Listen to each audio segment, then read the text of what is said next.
దేవుని యొక్క వర్తమానాన్ని మనం విందాం.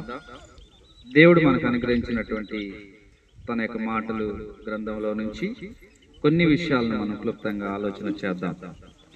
యోహాను రాసిన మొదటి పత్రిక 1వ అధ్యాయము 5 నుంచి 7 వచనాలు మనం చదువుకుందాం.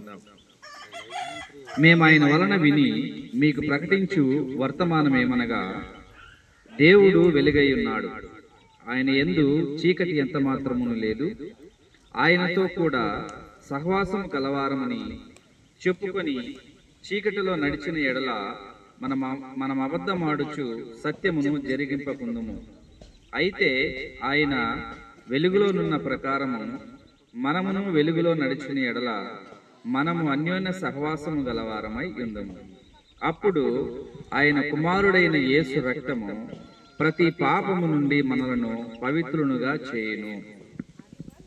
దేవుడు తన యొక్క ప్రేమ చేత, తన యొక్క మహాప్రేమను బట్టి లోకం అపరాధముల చేత, పాపముల చేత మనిషి చనిపోయి మరణించిన మీదట నరకానికి వెళ్ళేటువంటి ప్రతి మనిషిని తన ప్రియకుమారుడైన క్రీస్తు ద్వారా రక్షించాలని ఆయన సంకల్పించాడు. దేవుడు తన యొక్క సంకల్పం ఎప్పుడుది అని మనం ఆలోచన చేస్తే, జగత్తు పునాది వేయబడక మునిపే ఆయన యొక్క సంకల్పాన్ని సంకల్పించుకున్నాడు.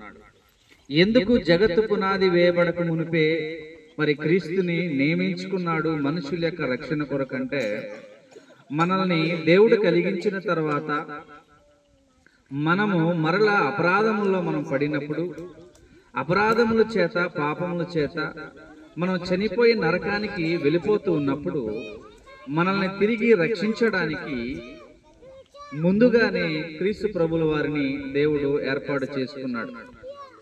కనుక ప్రియమైన దేవుని వర్లారా, దేవుడు తన కుమారుడైన క్రీస్తుని లోకానికి పంపించి ఆయన యొక్క అమూల్యమైన రక్తము చేత, క్రీస్తు రక్తమే మనిషి యొక్క పాపాన్ని కడిగి వేస్తుంది. ఈరోజు మనము ఉదయం నుండి బయటికి వెళ్ళి అనేక పనులు మనం చేసి మరల సాయంకాలం మనం వచ్చిన తర్వాత చక్కగా మనం ప్రతిరోజు స్నానం చేస్తాం. ఎందుకు మనం స్నానం చేస్తాం సాయంకాలం?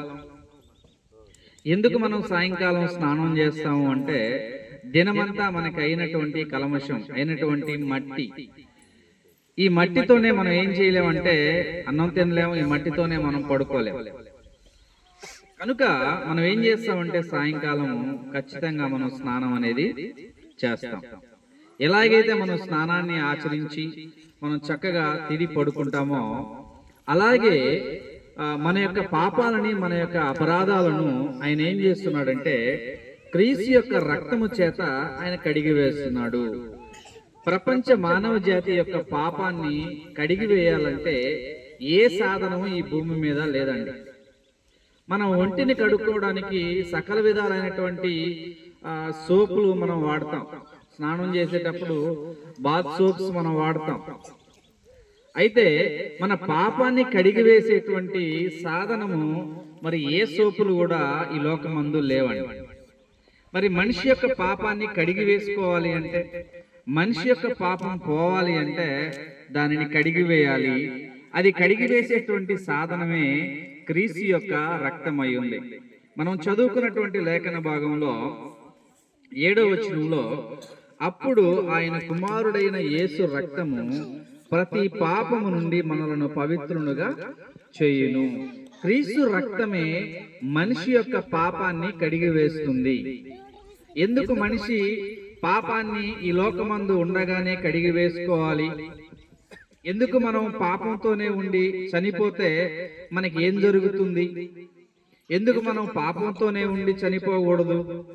పాపాన్ని ఎందుకు కడిగి వేసుకొని మనం చనిపోవాలి అంటే, పాపంతో మనం చనిపోతే నిత్య నరకానికి మనం వెళ్ళిపోతాం.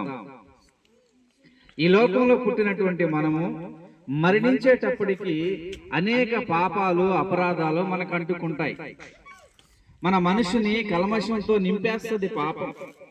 అపరాధములు, పాపముల చేత మనస్సాక్షి చనిపోయి ఉంటుంది. అయితే మరలా మనకి జీవం రావాలంటే, మరలా మనం జీవాన్ని పొందుకొని మరలా మనం బ్రతికి పరలోకానికి మనం చేరాలంటే మనకు అంటుకునేటువంటి పాపాన్ని మనం కడిగి వేసుకోవాలి. మరి పాపాన్ని కడిగి వేసే సాధనం ఎక్కడుందండి?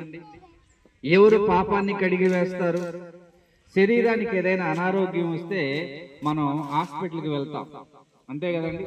శరీరానికి ఏదైనా రోగం వచ్చింది అనుకోండి, ఆ రోగాన్ని కుదుర్చుకోవడానికి మనం హాస్పిటల్కి వెళ్తాం.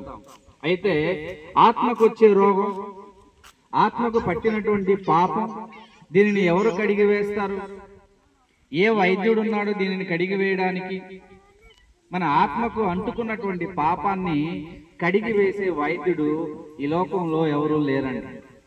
మరి ఆ పాపాన్ని ఎవరు కడిగి వేయాలి అంటే యేసు ప్రభు యొక్క రక్తమే పాపాన్ని కడిగి వేస్తుంది. ఎందుకు యేసు ప్రభు యొక్క రక్తము మాత్రమే మనుషుల యొక్క పాపాన్ని కడిగి వేస్తుంది? ఏంటి ఆయన రక్తంలో ఉన్నటువంటి క్వాలిటీ? ఏంటి ఆయన రక్తంలో ఉన్నటువంటి క్వాలిటీ అంటే, ఆయన ఈ లోకమందు జీవించినప్పుడు పరిశుద్ధుడిగా, పవిత్రుడిగా, నిష్కల్మషుడిగా ఈ లోకమందు ఆయన జీవించాడు గనుక, పవిత్రమైన జీవితం ఈ లోకంలో ఏ మనిషికి లేదు గనుక, అపరాధాలు పాపాలతో మనిషి మగ్గిపోతుంటాడు గనుక, పవిత్రమైన జీవితాన్ని యేసు ప్రభు జీవించి ఆయన యొక్క అమూల్యమైన రక్తము చేత మనిషి యొక్క పాపాన్ని ఆయన కడిగి వేస్తున్నాడు. ఎప్పుడైతే మనం క్రీస్తు యేసులోనికి బాప్తిజం పొందుతామో, క్రీస్తు యేసు నా రక్షకుడని ఎవరైతే అంగీకరిస్తాడో, యేసు ప్రభు లోకాన్ని రక్షించడానికి వచ్చాడని ఎవరైతే నమ్ముతారో, ఈయన దేవుని కుమారుడని ఎవరైతే విశ్వసిస్తారో, వారి హృదయాల్లో విశ్వసిస్తారో, వారు బాప్తిజం పొందుట ద్వారా వారి యొక్క పాపము క్షమించబడుతుంది, వారి యొక్క అపరాధము క్షమించబడుతుంది. మానవ జాతికి అంటుకున్నటువంటి పాపాన్ని కడిగి వేసే సాధనము ఈ లోకమందు యేసు రక్తమే తప్ప మరొక సాధనం అనేది లేదు. ప్రియమైన దేవుని పిల్లలారా, కనుక ఈ లోకమందు మనం ఉండగానే, ఈ శరీరంలో మనం బ్రతికుండగానే ఒక మంచి సందేశాన్ని మనం విని వాటిని విశ్వసించి యేసు దేవుని కుమారుడని, ఆయన లోకాన్ని రక్షించడానికి వచ్చాడని, నేటికి 2024 సంవత్సరాల క్రితం ఈ భూమి మీద పుట్టి 33.5 సంవత్సరాలు మన కొరకే బ్రతికి దేవుని చిత్తాన్ని నెరవేర్చి సిలువలో మరణించి మృత్యుంజయుడై తిరిగి లేచి పరలోకానికి దేవుని సమూహానికి చేరినటువంటి ఒక గొప్ప యోధుడు, యూనివర్సల్ ఫిగరు ప్రభు అయిన క్రీస్తే. ఆయన రక్తమే సర్వ మానవాళి యొక్క పాపానికి పరిహారంగా చేయబడుతుంది. మన మనస్సుకి, మనస్సాక్షికి అంటుకున్నటువంటి పాపాన్ని కూడా యేసు రక్తమే కడిగి వేస్తుంది. ఒకసారి మనం ఆ మాటను కూడా గ్రంథంలో మనం చూద్దాం. హెబ్రీ పత్రిక 9వ అధ్యాయాన్ని మనం చదువుదాం.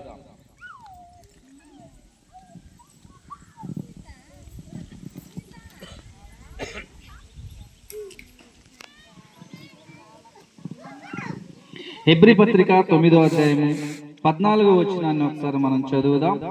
నిత్యుడుగా ఆత్మ ద్వారా తన్ను తాను దేవునికి నిర్దోషినిగా అర్పించుకొనిన క్రీస్తు యేసు రక్తము, క్రీస్తు యొక్క రక్తము నిర్జీవ క్రియలను విడిచి జీవము గల దేవుని సేవించుటకు మీ మనస్సాక్షిని ఎంతో ఎక్కువగా శుద్ధి చేయును. క్రీస్తు యొక్క రక్తం అంట నిర్జీవ క్రియలతో నిండిపోయినటువంటి మన మనస్సాక్షిని ఏం చేస్తుందంటే కడిగి వేస్తుంది. మనుషుల యొక్క మనస్సాక్షి ఎటువంటిదంటే నిర్జీవ క్రియలతో నిండిపోయి ఉంటుంది, అపరాధముల చేత నిండిపోయి ఉంటుంది, పాపముల చేత నిండిపోయి ఉంటుంది. అలాంటి మనస్సాక్షినంట యేసు రక్తము కడిగి వేస్తుంది. ప్రేమన దేవుని పిల్లలారా, అందుకే ఎందుకు మనం యేసు ప్రభువును నమ్ముకోవాలి అంటే, ఎందుకు యేసు ప్రభువును మనం విశ్వసించాలంటే, క్రీస్తు యొక్క రక్తము ద్వారా మనకు పాప క్షమాపణ, మనకు విమోచన లభిస్తుంది. కనుక ప్రేమన దేవుని వారులారా, ఈ యొక్క మాటలు ఇక్కడ వినబడుతున్నాయంటే ఈ గ్రామాన్ని, ఈ ప్రాంతాన్ని, ఇక్కడ ఉన్నటువంటి బిడ్డలందరినీ దేవుడు ప్రేమించాడు కనుక తన యొక్క సువార్తమానాన్ని ఇక్కడ వినిపిస్తున్నాడు. కనుక దేవుని పిల్లలారా, దేవుని యొక్క సందేశాన్ని విన్నటువంటి మనము పెడచెవిని పెట్టక ఇది దేవుని మాటలు అని మనం విశ్వాసం ఉంచి క్రీస్తుని మనం వెంబడించినప్పుడు, క్రీస్తులోనికి బాప్తిజం పొందినప్పుడు ఆయన యొక్క రక్తము చేత మనం కడగబడతాం. మనం మరణిస్తే చక్కగా దైవలోకానికి మనం చేరుకుంటాం. కాబట్టి ఈ గ్రామము యొక్క మాటల్ని విని మరి మారు మనసు పొంది పశ్చాత్తాపపడి ప్రభువు వైపుకి వెంబడించాలని మనవి చేస్తూ ఈ యొక్క మాటలు నేను ముగిస్తూ ఉన్నాను.